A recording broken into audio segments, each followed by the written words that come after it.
여러분 안녕하십니까? 3월 23일 토요일 JCN 모닝뉴스 시작합니다. 총선 후보자 등록 마감 결과 울산 지역 6개 선거구에 모두 18명이 등록했습니다. 이 평균 3대 1의 경쟁률을 보인 가운데 국민 추천제와 인재 영입 등의 전략 공천으로 주목을 끌었던 남구 갑은 5대 1의 가장 높은 경쟁률을 기록했고 출마자 평균 연령은 45.6세로 가장 젊었습니다. 후보자 등록과 동시에 여야 양당 선대위가 주말과 다음 주 초 일제히 본격적인 선거 운동에 들어갑니다. 전우수 기자가 보도합니다. 울산 지역 6개 선거구 총선 후보자 등록이 마감됐습니다. 이상원 의원과 허은욱 전 울산시 행정부시장이 마지막 날 등록을 마쳤습니다. 공교롭게도 이들 모두 공천 결과에 대한 불만으로 소속했던 당을 탈당하고 무소속으로 등록했고 당선 후 복당 의지를 밝히고 있습니다. 이틀간의 후보 등록 결과 모두 18명이 등록해 평균 경쟁률은 3대 1을 기록했습니다. 국가혁명배당금당이 6개 선거구 전체 후보자를 냈었던 4년 전 21대 총선에 28명이 등록한 것에 비해 10명이 줄었습니다. 중구와 남구 을, 울주군은 양자 1대1 구도를 이뤘습니다. 남구갑은 예상대로 국민의힘 김상욱, 더불어민주당 전운수를 비롯해 새로운 미래 이미영, 우리공화당 오호정, 무소속 허은욱 등 5명이 등록해 울산 지역에서 가장 높은 경쟁률을 기록했습니다. 이번 후보자 등록 결과 최연소는 남구갑에 출마한 33세의 우리공화당 오호정 후보입니다. 남구갑 등록자 5명의 평균 연령은 45.6세로 6개 선거구 가운데 가장 젊습니다. 반면 4명이 등록한 북구는 평균 연령이 67.5세로 가장 연령대가 높습니다. 후보자 등록 마감과 동시에 울산 지역 여야는 선대위 발대식을 갖는 등 본격적인 새 결집을 시도합니다. 먼저 더불어민주당은 지난 15일 이재명 당대표의 울산 지원 유세에 이어 23일 오후 2시 울산 선거대책위원회 발대식을 갖고 정권 심판과 국민 승리를 위한 결의를 다집니다. 이번 선거는 3년을 어떻게 살아가야 할지에 대한 결정하는 선거입니다. 정말 무능한 경제, 파탄한 민생, 이번 선거에서 반드시 책임을 묻겠습니다. 국민의힘은 25일 오전 11시 북구 박대동 후보 사무실에서 김기현 선대위원장 주관으로 울산 선대위 1차 회의를 갖는 등 총선을 향한 총력투쟁 의지를 다집니다. 국가 안보를 든든하게 지키고 울산 발전을 위해 더 많은 국비 예산을 가져올 수 있는 힘있는 집권 여당 국민의힘 후보를 선택해 울산의 중단 없는 전진을 이루어낼 수 있도록 도와주시기 바랍니다. 국민의힘은 오는 26일 오후 2시에는 한동훈 총괄선거대책위원장이 위원장 선임 이후 처음으로 울산을 방문해 울산 새 결집과 지지를 호소할 예정입니다. JCN 뉴스 전우수입니다. 울산시 보훈단체 협의회가 주관한 제9회 서해 수호의 날 기념 행사가 어제 울산시청 대강당에서 열렸습니다. 기념식에는 김불식 울산시 보훈단체 협의회장과 김두겸 울산시장, 김기환 의장, 지역국회의원, 53보병사단장, 울산보훈지청장 등이 참석해 서해 수호를 위해 희생한 장병들을 기념하고 기억하기 위한 추모사와 추모 공연 등으로 진행됐습니다. 서해 수호의 날은 2016년부터 매년 3월 넷째 주 금요일로 지정해 제2연평해전 천안함 피격, 연평도 포격전으로 희생된 서해 수호 55용사와 참전 장병의 공헌을 기다리고 있습니다. 울산 중구 국민의힘 박성민 후보 선대위는 어제 성명서를 내고 북한의 오래되고 지속된 도발에 대해 침묵하는 민주당은 이번 총선에서 국민을 대표할 자격이 없다고 비판했습니다. 박 후보 선대위는 이재명 대표는 당대표 취임 이후 서해 수호의 날 기념식에 참석하지 않았고 문재인 전 대통령은 재임 시 참석하지 않다가 21대 총선이 있던 2020년에 처음 참석했다며 호국 영웅들과 그 유가족을 비롯한 국민들의 정서와는 정반대의 행보라고 지적했습니다. 특히 과거 보수 정권에서 서해 수호의 날을 제정한 의미를 강조하며 천안함 용사였던 울산 중구 출신인 고 손수민 중사에 대해 깊은 존경과 감사의 마음을 전한다고 밝혔습니다. 공공운수노조 의료연대 본부는 어제 시의회 프레스센터에서 기자회견을 갖고 동구 총선에 출마한 노동당 이장우 후보 지지를 선언했습니다. 이들은 이장우 후보는 울산의대 완전 환원과 공공의료, 노동자 운동에 헌신해온 인물이라며 지지 이유를 밝혔습니다.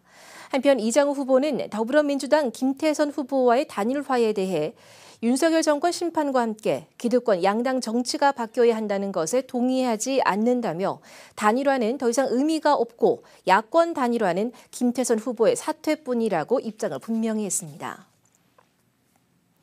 울산시 거점형 스마트시티 조성 사업이 최근 개최된 행정안전부의 올해 제1차 지방재정 중앙투자심사를 통과했습니다. 울산시 거점형 스마트시티 조성 사업은 지난달 국토교통부의 실시계획 승인을 받은 데 이어 이번에 중앙투자심사까지 통과함에 따라 사업 추진에 속도가 붙을 것으로 기대됩니다.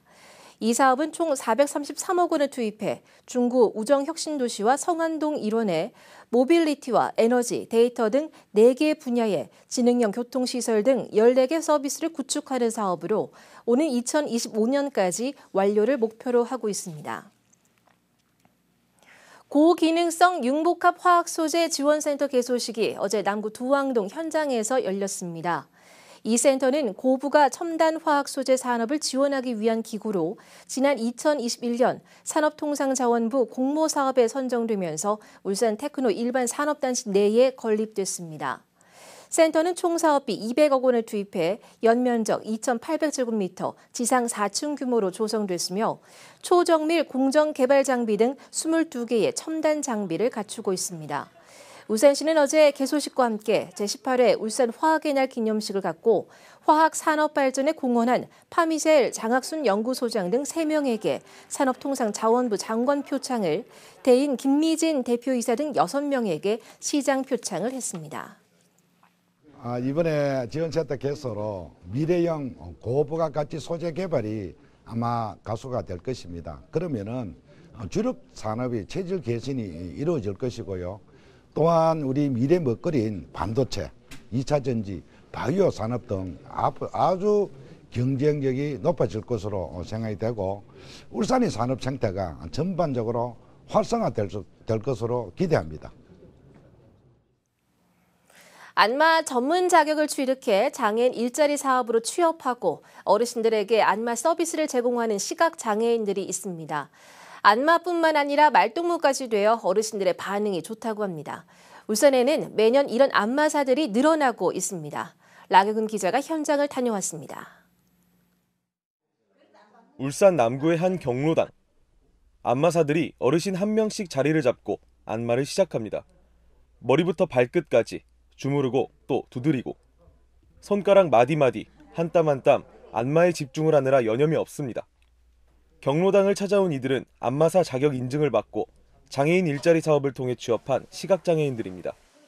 안마해드리고 나면은 그 어르신들께서 너무 시원하고 좋다 이렇게 말씀을 하실 때 저희들이 이렇게 안마사로서의 어떤 그 마음을 갖다 이렇게 좀 자부심을 느낄 수 있는 어떤 그런 계기가 되는 것 같습니다. 울산의 장애인 일자리 사업에 등록된 시각장애인 안마사는 총 50명. 어르신들의 만족도가 높다 보니 해마다 안마사들이 꾸준히 늘어나면서 울산시는 올해도 장애인 일자리 사업 안마사 정원을 지난해 대비 20%가량 늘렸습니다. 경로당 파견 일자리를 상당히 만족하다고 좀 생각합니다.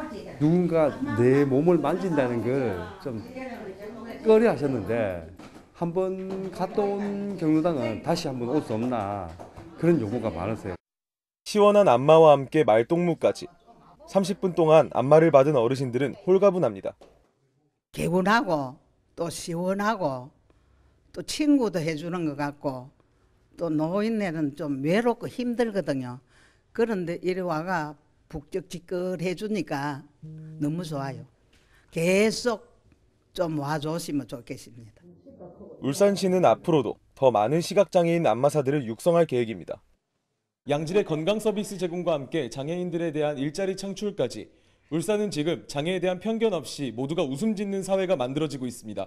JCN 뉴스 라경훈입니다.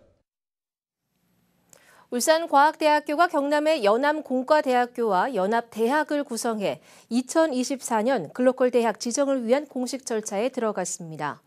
울산과학대는 예비 지정 신청서 제출 마감을 하루 앞두고 지난 21일 교육부와 울산시에 혁신기획서를 제출했다고 밝혔습니다. 혁신기획서에는 울산의 미래자동차와 조선해양, 사천의 항공우주와 창원의 ICT 융합 등 지역 기반 산업을 통한 교육 혁신과 해외 현지 거점 유학센터 구축 등의 내용이 담겼습니다. 이번 글로컬 대학 예비 지정 결과는 다음 달 중으로 발표될 예정입니다. 울산시 의회는 어제 제244회 임시회 2차 본회의를 갖고 9일간의 임시회 일정을 모두 마무리했습니다. 이번 임시회는 지난 14일 1차 본회의를 시작으로 21일까지 상임위원회별로 안건 심의와 개별 현장 활동을 가진 데 이어 이날 2차 본회의를 열었습니다. 본회의에서는 울산시 시정발전 기여자 예우에 관한 조례와 울산시 원자력 안전교육 문화진흥조례 등 20건의 안건에 대해 19건은 원안 가결, 1건은 수정 가결했습니다. 시의회의 차기 임시회는 4월 17일 개회해 추경 예산안 등을 심의할 예정입니다. 울산시의회 공진혁 의원은 울산시에 대한 서면 질문을 통해 울산시 본청 청사와 시의회의 업무 공간 부족 현상 해결을 위해서 대책을 마련할 것을 요구했습니다. 공 의원은 울산시청의 경우 사무 공간이 부족해 9개 부서가 시청 인근 건물을 임차해 쓰면서 보증금 4억 5천만 원과 연간 임차료 5억 6천만 원을 내고 있는 형편이라고 지적했습니다. 이에 대한 대안으로 공 의원은 한국은행 울산본부 건물과 인근 부지를 매입하는 등 다각도의 검토가 필요하다며 울산시의 향후 대책에 대해 물었습니다. 울산시 교육청이 초등학교 1학년을 대상으로 하는 체험 중심 안전교육, 안전체험마을을 이번 달부터 본격 운영합니다. 올해 처음 시작하는 이 사업은 울산 안전체험관과 어린이 교통안전체험관 키즈오토파크와 함께 진행하는 사업으로 교통과 재난, 종합체험형 등 3가지 유형으로 운영됩니다. 교육청은 오는 11월까지 초등학교 1학년 백화급 규모로 안전체험마을을 시범 운영한 뒤 내년부터 사업을 확대해 운영할 계획입니다. 필리핀 최대 방송사 GMA가 어제 울산의 장생포 고래문화특구를 방문했습니다. 한국관광공사 주관 팸투어로 한국에 온 GMA는 장생포의 고래박물관과 생태체험관, 고래문화 마을 등을 방문해 동남권 K관광 콘텐츠 제작을 위한 촬영을 했습니다. 제작된 콘텐츠는 GMA의 간판 프로그램인 아이원더 프로그램으로 오는 4월 말 일요일 저녁 8시에 방영될 예정입니다. 바다와 어우러진 미술관, 그 자체만으로도 예술작품이 돼 시민들의 발길을 잡는 곳이 있습니다. 과거 애물단지라는 오명을 뒤집어 쓴 소리체험관 자리에 지난 1월 새롭게 들어선 슬도 아트입니다. 지역 작가들에겐 문화예술의 장이 됐고 관람객 수도 크게 늘어 분위기 반전에 성공했습니다. 전동훈 기자가 다녀왔습니다. 푸른 바다 앞에 지난 1월 자리 잡은 슬도 아트. 2016년 개관한 소리체험관이 부실한 콘텐츠 문제로 애물단지가 됐다는 지적이 잇따르자 문화예술시설로 탈바꿈한 겁니다.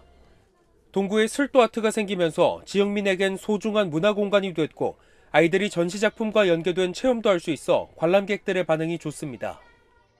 풍경 좋은 곳에 좋은 문화공간이 생겨서 와봤는데 저희 아이들이 3명인데 8살짜리도 와서 체험할 수 있을 것 같고 6살, 4살도 와서 책도 읽을 수 있을 것 같고 볼거리가 있는 곳이 있어서 좋은 것 같아요. 실제로 방문자 수도 과거 소리체험관 시절에 비해 크게 늘었습니다. 소리체험관의 월 평균 관람객은 2,500명 수준이었지만 슬도아트가 새롭게 들어서자 1월 19일부터 현재까지 14,000명이 다녀갔습니다. 관람객이 늘며 문화예술 시설이 부족했던 동구에서 지역 작가들도 주민들에게 더 많이 작품을 선보일 수 있게 됐습니다. 한 달에 한 7,000명 정도가 체크가 되고 있거든요.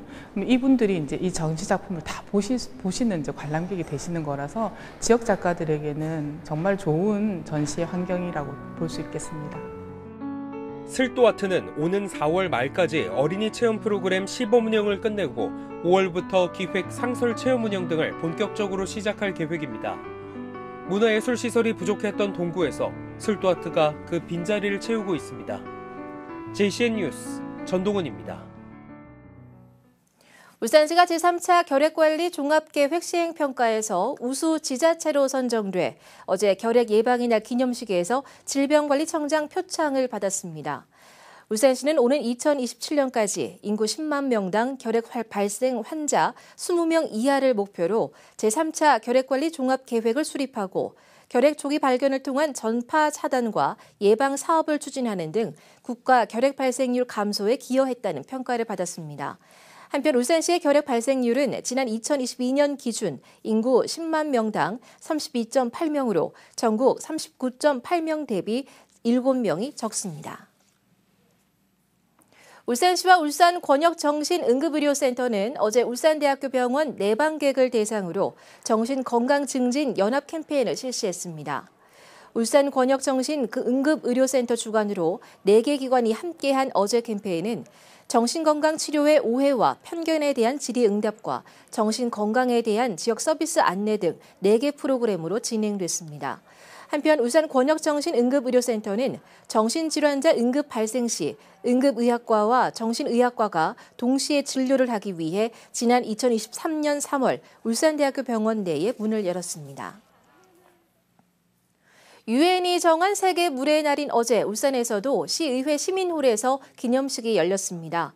함께 누리는 깨끗하고 안전한 물을 주제로 한 이번 기념식에는 하천 수질 정화 활동 등에 공헌한 울산자연환경협의회 심상국 회장과 그린리더 동구협의회 유동선 사무국장 등 4명이 시장 표창장을 받았습니다. 한편 울산시는 기념식 외에도 이달 한 달 동안 상수도 사업본부와 구군, 환경단체에서 물절약 실천 캠페인과 1사 1하천 살리기 운동, 유해식물 제거 등 다양한 행사를 진행하고 있습니다. SD현대중공업과 SD한국조선해양은 KCC와 함께 온도나 기후에 잘 견디는 함정용 고내후성 차열 도료를 국내에서 처음으로 개발했다고 밝혔습니다. 이 같은 특수 도료는 그동안 각국의 기술 보호 대상 방산물자로 지정돼 국내 함정에는 적용되지 못했으나 이번에 SD현대중공업 등의 국산화 개발 성공으로 적용이 가능해졌습니다. 이에 따라 고내후성 차열 도료는 지난해 말 SD현대중공업이 기본 설계를 완료한 한국형 차기 구축함에 국내 함정 중 최초로 전면 적용될 예정입니다. 현대차그룹이 사상 첫 아프리카 대상 정상회의인 2024 한아프리카 정상회의에 공식 의전 차량을 지원합니다. 현대차그룹은 어제 서울에서 한아프리카 정상회의 준비기획단과 한아프리카 정상회의의 성공적 개최를 위한 공식 의전 차량 지원 협약을 체결했습니다. 이번 협약 체결로 현대차그룹은 오는 6월 4일과 5일 이틀간 경기도 고양시 킨텍스와 서울에서 개최되는 한아프리카 정상회의와 부대 행사를 위해서 제네시스 차종 119대를 공식 의전 차량으로 지원합니다. 제시 모닝뉴스를 마칩니다. 함께해 주신 여러분 고맙습니다.